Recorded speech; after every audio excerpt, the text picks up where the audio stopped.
नमस्कार दोस्तों, काम की बात में आप सभी का स्वागत है।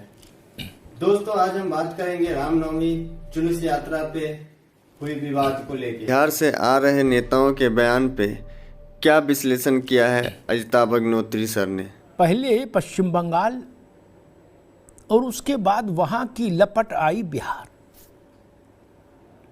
रामनवमी पर शोभा यात्राओं के जो कार्यक्रम थे उन पर पथराव हुआ, उसके चलते टकराव की परिस्थिति बनी और फिर आगजनी, लूटपाट, फायरिंग, संपत्ति का नुकसान, एक ऐसी स्थिति बन गई कि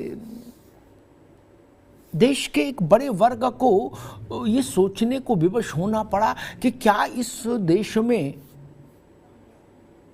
रामनवमी जैसे बड़े धार्मिक पर्व पर शोभा यात्रा निकालना भी मुश्किल हो गया है। अब क्या शोभा यात्रा निकालना बंगाल में, बिहार में कहीं कोई गुनाह है क्या, अपराध है क्या? क्या शासन में जो लोग हैं ये उनकी जिम्मेदारी नहीं है, जो लोग सरकारों में हैं,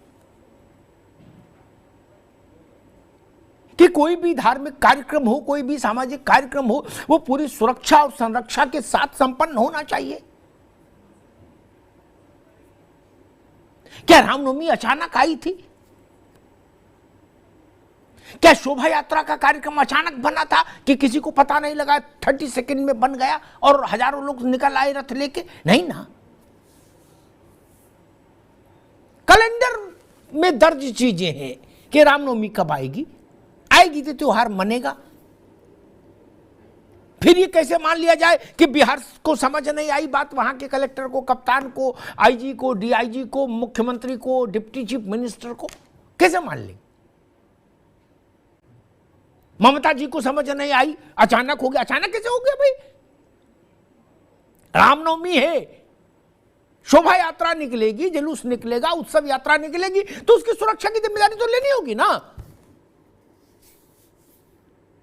लेकिन इस दोनों राज्यों में जो सरकारें हैं, ममता जी की सरकार और नीतीश बाबू और तेजस्वी की सरकार, उन्होंने अपने जिम्मेदारी से ये कह के एक तरह से पल्ले झाड़ लिया कि ये सब बीजेपी वालों ने कराया।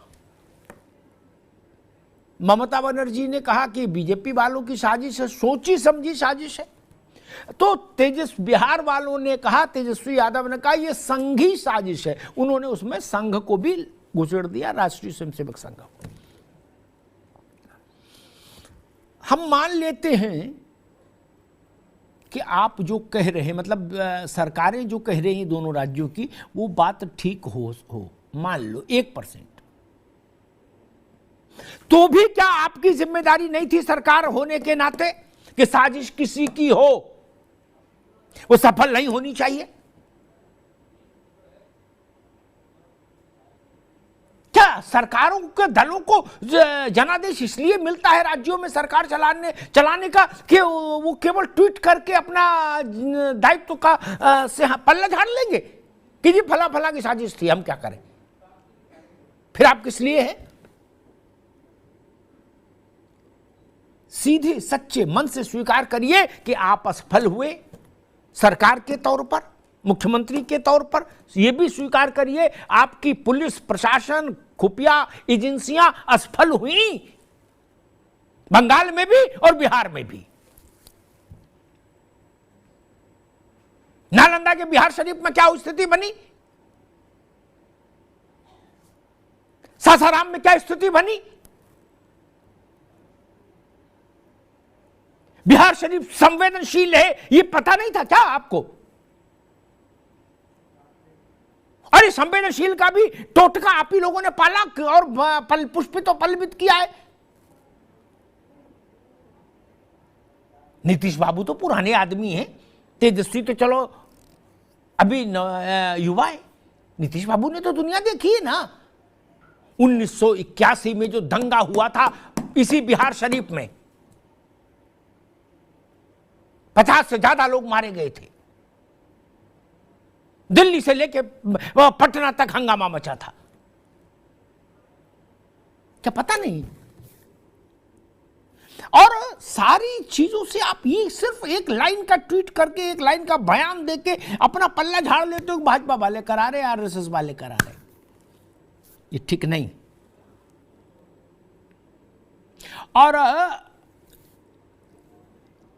अगर वो आपके सत्ता में रहने के बाद भी चल भाजपा की रही है, तो फिर जनता भाजपा को क्यों नहीं वोट दे? ये क्यों नहीं सोचेगी फिर भाजपा को वोट दे? तो जब इनके रोके कोई चीज रुकी नहीं रही, तो फिर डायरेक्ट भाजपा को क्यों नहीं वोट दे दें?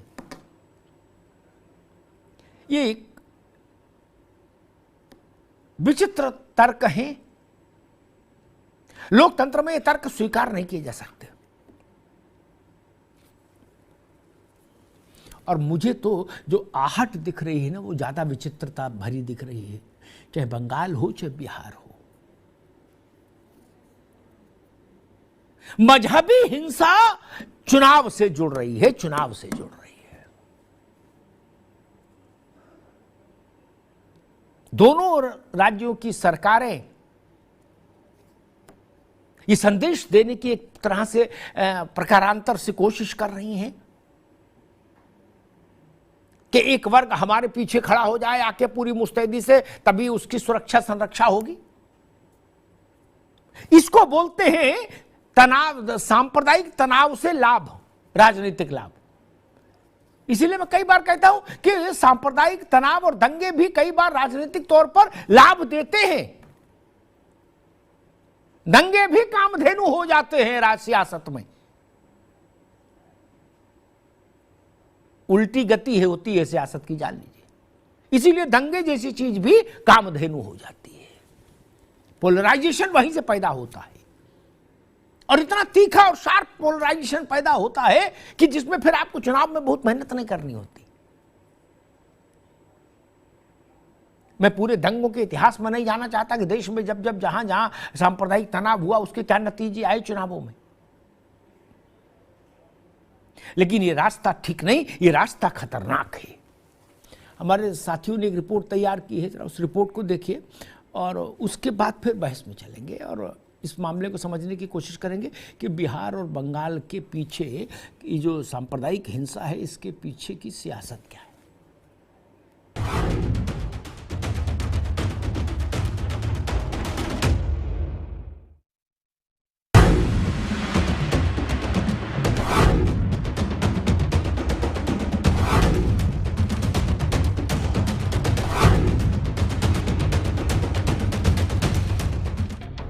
रामनवमी के जुलूस से उठ सांप्रदायिक संघर्ष का जलजला बिहार में सोमवार को भी पूरी तरह से शांत नहीं हो पाए। हालात ये है कि धारा 144 के आगोश में जनजीवन बंद, अफवाहों के आतंक में इंटरनेट बंद, सुरक्षा के लिहाज से 4 अप्रैल तक स्कूल कॉलेज बंद। उपद्रवियों की धरपकड़ के अभियान में 140 से ज्यादा लोगों को गिरफ्तार किया गया है। राज्य में विधि व्यवस्था की स्थिति पूरी तरह से नियंत्रण में है। सासाराम और बिहार शरीफ में जो कुछ घटनाएं हुई, उनमें अभी तक कुल 109 व्यक्ति जो इन कांडों में संलिप्त पाए गए हैं, उनकी गिरफ्तारी हो चुकी है। बिहार में रामनवमी के दौरान हुई हिंसा में पत्थर चले, बम गोलियां चले, आगजनी की लपटों में स्वाहा हो गया सद्भाव। सरकार ने हाई लेवल मीटिंग बुलाई, डीजीपी मोर्चे पर उतरे, लेकिन 4 दिन बाद भी दहक रहा है बिहार। इन हालात में पलायन तक को मजबूर हो गए हैं लोग। आज बिहार बंगाल के रास्ते पर चल रहा है, जहां अमन चैन शांति भंग हो रहा है। मुख्यमंत्री लाचार दिख रहे हैं। हमने नहीं फेंका आपके तजिया पर, हमारे हनुमान जी के, हमारे रामचंद्र भगवान के राम जन्मभूमि उत्सव में आखिर पथराव क्यों आपके बगल नालंदा में? इसका जवाब आपको देना होगा। देंगे जवाब, जवाब देंगे। इसी हंगामे में स्थगित हो गई विधानसभा। हिंसा और हुड़दंग के हालात में केवल नालंदा और सासाराम ही चपेट में नहीं आए, बल्कि सियासी घटनाक्रम भी घनघोर हो रहा है। बीजेपी लगातार बिहार सरकार को फेल बता रही।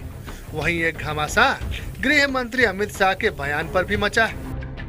बिहार के बिहार शरीफ में आग लगी है, सासाराम में आग लगी है, बिहार शरीफ नालंदा तो नजदीक ही है।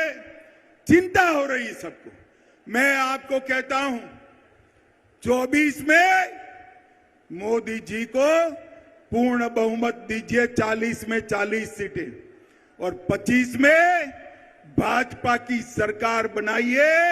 ये दंगा करने वालों को उल्टा लटका कर सीधा करने का काम ये भारतीय जनता पार्टी करेगी। बर्निंग बिहार के हाल पर अमित शाह ने वार्निंग दी तो सरकार और सहयोगी दलों ने इस दंगल में सियासी एंगल खोज लिया। बीजेपी पर पलटवार करते हुए कहा कि हिंसा की आग पर 2024 की रोटियां सेक रही है बीजेपी। कि सब तरह का तो घटना होता नहीं था, सब दिन बिल्कुल अच्छे ढंग से चल रहा था। आप जानते ही ना, वर्षों से सब ठीक ठाक, थोड़ा बहुत इधर उधर करता था, उस पर एक्शन भी तुरंत करते थे लोग। इस बार आज काहे कर रहा था इतना, तो हमने कहा सब तरह से पूरे तौर पर देखिए, और बड़ा तकलीफ हुआ। बिहार में बिगड़े हालात के बीच गृह मंत्री अमित शाह ने राज्यपाल से भी हालात की जानकारी ली थी। अब वार पलटवार की बिसात पर आरोप प्रत्यारोप का दौर भी बखूबी चल रहा है।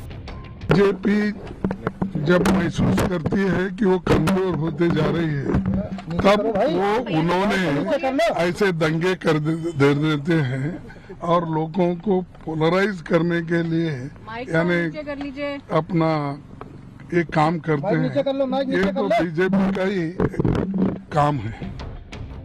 बहरहाल रामनवमी के दिन से हिंसा का दर्द झेल रहे बिहार में 4 दिन बाद भी दर्द, दहशत और वही दहक है। सियासी गलियारों में इस आंच पर अपनी अपनी रोटी सेकी जा रही। तुष्टीकरण और ध्रुवीकरण के आरोपों के बीच सवाल ये है कि 2024 के लिए बयान और दंगाई को उल्टा लटकाने की अमित शाह की चेतावनी के मायने क्या है।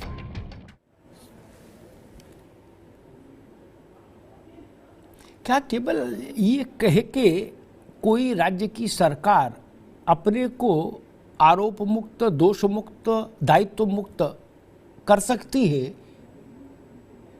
कि ये दंगा फला की साजिश है और यह ढिका की साजिश है? अरे साजिश ना हो, इसीलिए तो आपको मुख्यमंत्री बनाया चुन के जनता ने, कि साजिश हो जाए तो फिर आके एएनआई पे फाइट देने के लिए मुख्यमंत्री बनाता कोई। ये लाख टक्के का सवाल है जो बंगाल से लेकर और बिहार तक, ममता जी से लेकर और नीतीश बाबू तक सब पर लागू है, ये जान लीजिए।